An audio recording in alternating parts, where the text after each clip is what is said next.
The 1980s, a decade that birthed a unique phenomenon in Hollywood, one that would define a generation of stars. But what exactly was this phenomenon, and why did it cause such a stir? Every era has its iconic actors, and the 80s were no different. This generation's stars were not just admired, they became a cultural force, a group of young talents who captured the hearts of Generation X. Imagine a time when Rob Lowe, the epitome of 80s heartthrob, and his contemporaries were the faces that dominated the big screen. But here's where it gets controversial. These actors were labeled as the Brat Pack, a term that would spark debates and shape their careers.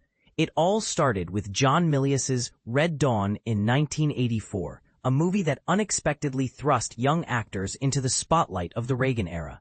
The media, sensing a shift, turned their attention to this emerging youth movement in Hollywood. And when Joel Schumacher's St. Elmo's Fire came along, a drama set in the political bubble of Washington, D.C., the media pounced. A New York Magazine writer, David Blum, coined the term Brat Pack in a profile, seemingly backstabbing the stars who were just enjoying their newfound fame. The term stuck, and the actors, including Emilio Estevez, Demi Moore, and Ali Sheedy, were branded as cultural imposters. But were they really?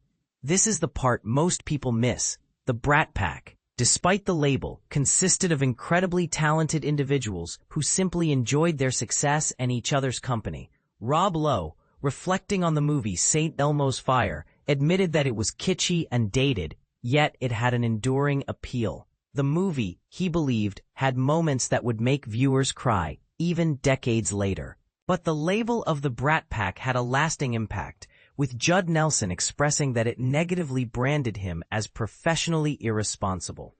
Was the media's reaction fair, or did it unfairly limit the opportunities for these rising stars? The Brat Pack phenomenon is a fascinating chapter in Hollywood history, raising questions about the power of labels and the impact of media narratives.